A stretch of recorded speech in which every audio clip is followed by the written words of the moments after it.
you as you come off the final turn down the main straight. So again, you've got to adapt to it. Kirill Ditsiev and Alexander Bondarev, Jacopo Martinez and Oliver Kinmark. Then Elliot Kaczynski and Adi Konsani, Arjen Kraling and Alpak Soy. Scott Marsh is getting medical checks, so he won't be there alongside Augustus Toniolo. Then Joel Pocchiola, Luis Francis, Roman Kamyab and Noah Montero.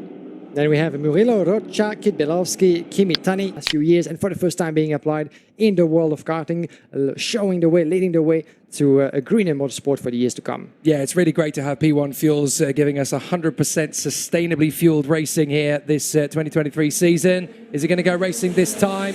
It's not, actually, so we're going to go for a false start. Which gives Konsani, Kraling and Aksoy. They'll come off the final turn. They'll come down the main straight. Are we going to go racing this time?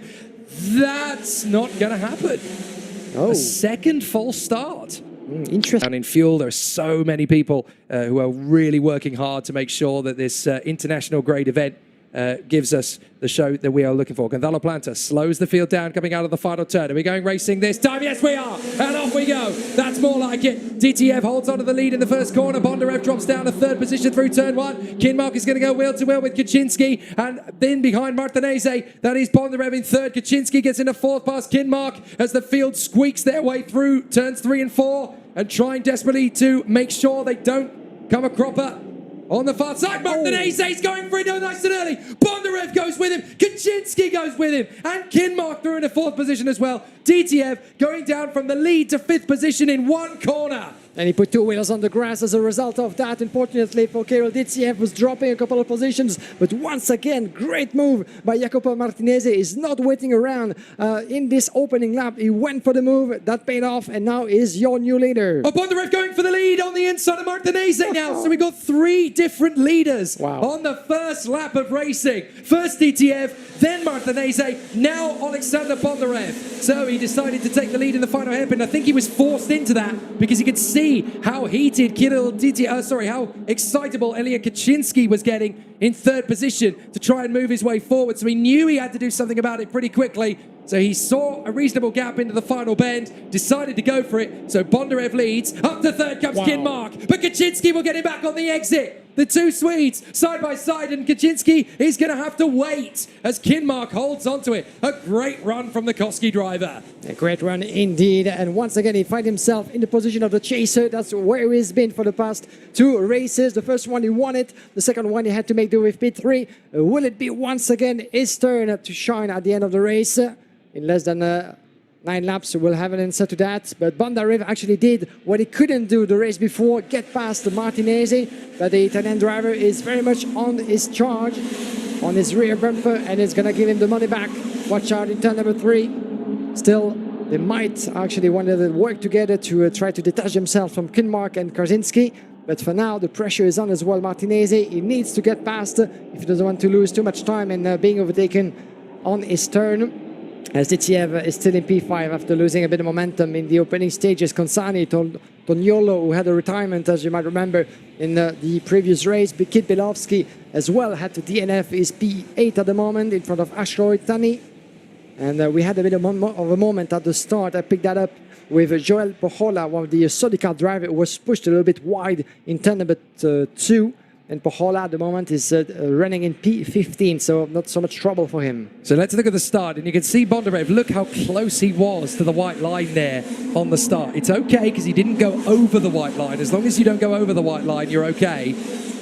So Bondarev now having to calculate his maneuver there at the start. He actually decided to give up a position behind Martinez to slot into third place, and that's why he's leading the race now, because he was able to then follow in pursuit. And in the live pictures, Kaczynski has made his move on Oliver Kinmark to get into third position. So that's quite crucial as far as the race is played out. But we can see a replay on the left of Martinez, Bondarev and Kaczynski all getting their move done there on Kirill Ditsiev.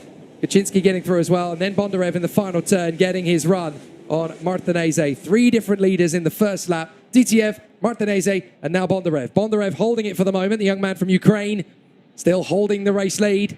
They call him the Phoenix these days, the way he has bounced back from incredible adversity last year to be leading the European Championship in 2023. What a comeback story, but it's not done yet. Jacopo Martinez is all over the back of him. Kaczynski there in third. Fourth is Kinmark. Fifth is Ditsiev. And then Andy Consani in 6th in front of Kibalowski, who's having a great charge forward. Kibalowski finally seems to have unlocked that natural pace in the Birla, and now he is regularly fighting in the top 10. It's a good chance for me to pick up on the story about Kid Bilowski that I had left on the side. If you're familiar with the karting world, you might know that Kid Bilowski is a bit of a star on social media, what we call these days a social media sensation on Instagram.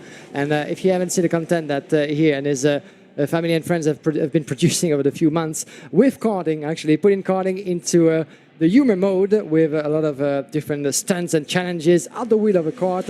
Let's have a look at what they've done. This is really funny. So here's a replay of the move around the inside, beautifully made by the 255 of Oliver Kinmark on Elliot Kaczynski, the 210 from World Racing. It was before Kaczynski made his move back. That was the first attempt. And now we see on the 205 of Alexander Bondarev. This was for the backstory. This is the move, the response from the World Racing driver on Kinmark, the battle for third place. Exchange positions in a very clean racing ballet.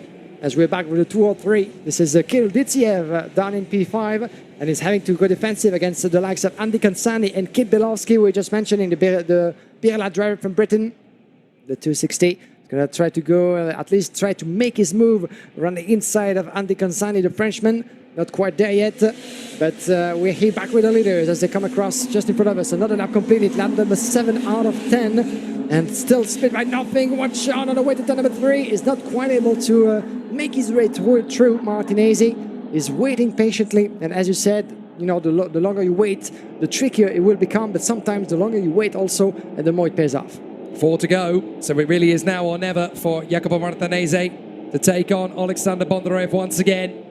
In through the hairpin and back onto the power again. Just got to time it right. It's all about timing in karting, particularly in the qualifying heats. You've just got to know exactly when to make your break and when to make your push. It's not going to be easy for Bondarev to hold the lead of this one, especially knowing that Martinez has already taken a heat win. But if he can hold on to it, then that's definitely some good points in the interim rankings that he will take, especially now that Christian Costoya has obviously taken a bit of a hit from his unbeaten run.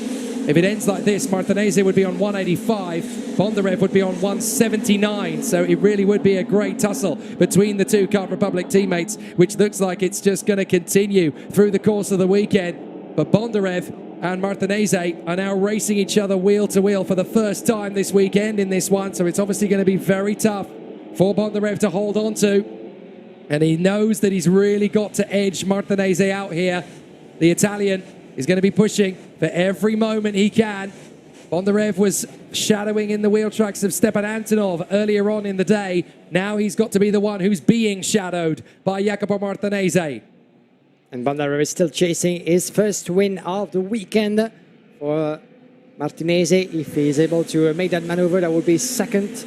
But what a beautiful duel, what a beautiful battle that is between those two. It's not only about overtaking, sometimes about pressure, it's about driving skills and the way you're able to keep that racing line for the course of 10 laps without making any mistake. Because sometimes we tend to forget, at least from an external perspective, how hard this is to get those machines going at such a speed and not making any single mistake to keep the pressure. And now you can see that Martinez is ready for the attack. He's going to launch it anytime soon. Bondarev is going to have to go defensive. He was unable to build that gap he wanted in turn number 6, right on the spot. We're pretty much on board with the drivers here as Martinez is looking for every opportunity. It's going to come down to the last lap. But look at how wise Bondarev is being in terms of his defense. He's not going left, he's not going right. He's keeping the car planted in the middle of the circuit at the crunch point. So there's nothing Martinez can do to dive through. Last lap begins in this qualifying heat. Watch again, look, he moves to the middle of the circuit. He's not hugging the inside line, he's not hugging the outside line. He's just keeping the car in the middle. He knows that Martinez is going to be all over him. So he just gives himself the best possible radius to go through each particular part of the course. And Martinez is going to start getting frustrated. So then Kaczynski's going to tighten up, Kinmark's going to tighten up, and Bondarev's just got to hope now that Martinez will lose position before he can go for the lead. Bondarev's still got to be fairly cautious. He's also got to be quite protective. He doesn't want Martinez to push him into a different... Now Kaczynski's trying to come at him. So Kaczynski's now trying to dial in the move on the inside of Martinez. He might just get a chance into the final bend, so now Martinez has got to go defensive. Bondarev is safe. He'll come off the final turn. Bondarev gets the win. Beautifully done. Oh, that was masterful. Very tough indeed to hold on to all the way through. But the name is Bondarev.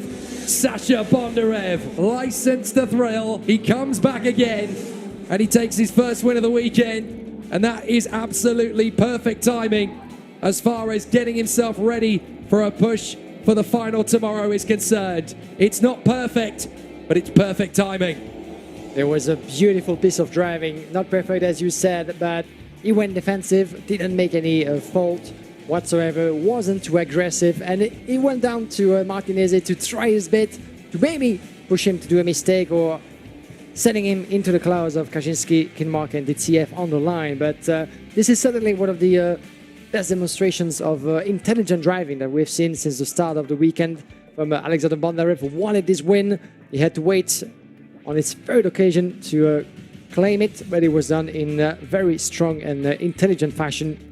Bondarev in front of Jacopo Martinez. Strong driving as well from the young Italian from Car Republic, as he's still in the lead of the overall classification. When it comes to the race, Bondarev wins in front of Jacopo Martinez, Elliot Kaczynski in P3, from Oliver Kinmark, Kirill Ditsiev, Andy Konsani, Kit Belowski, picking up a good P7 after climbing 9 places.